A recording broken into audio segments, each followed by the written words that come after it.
আসসালামু আলাইকুম। বাংলাদেশ কৃষি চ্যানেলে আবারও আপনাদেরকে স্বাগত।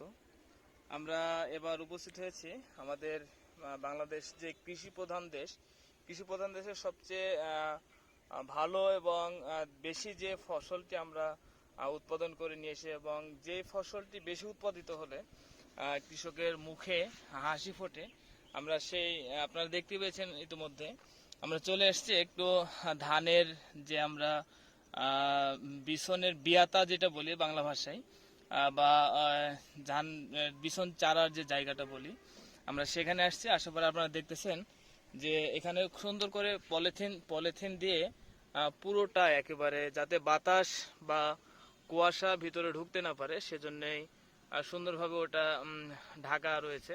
এবং আপনারা দেখতেছেন যে এখানে আমরা দেখানোর চেষ্টা করছি ধানের বিছনটা যখন ধাপা দেওয়া হয়, ধাপা দেওয়ার পরে যেই দুই একটা করে গাছ বের হওয়া শুরু হওয়ার পরে এই বিছনটা চারা হয় যাবার করে বা কাদা করে, কাদার পরে এটি চারার পরে সুন্দরভাবে ঢেকে দেওয়া হয়। তো আমরা একটু দেখানোর চেষ্টা করছি আপনাদেরকে এই ধানের বিছনটা 3 দিনের বিছন। আমরা দুই একটু দেখানোর চেষ্টা করছি আপনাদেরকে।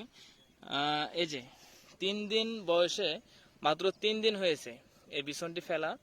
মাত্র ধানের যে বীজ, ভালো একটি বীজ, এই বীজের টি এখানে রোপণ করা মাত্র 3 দিন। 3 দিনেই এত বড় হয়ে গেছে।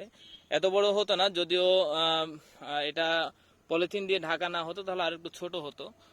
দ্রুত এই বিছনটাকে এবং সবগুলো বিছন রেডি করার জন্য এবং দ্রুত বড় করার জন্য পলিথিনটা দাও যাতে সবগুলো গাছ একসঙ্গে বের হয়। এবং আপনারা দেখতেছেন সবগুলো গাছ মোটামুটি একই সাইজের আছে। আমরা একটু আপনাদেরকে দেখানোর চেষ্টা করছি এই ধানের বিছনটা, সবগুলো একই সাইজের বিছন আছে।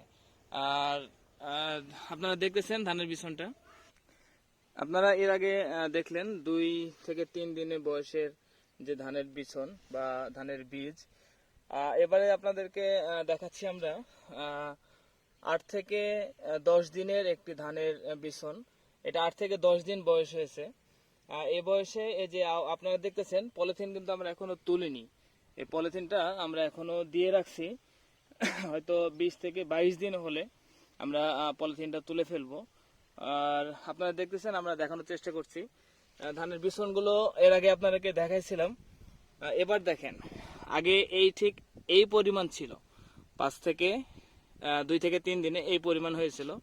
এই যে 8 থেকে 10 দিনের মাথায় কত বড় হয়ে গেছে। আর হয়তো 10-15 দিনের মধ্যে লাগানোর মতো উপযুক্ত হয়ে যাবে।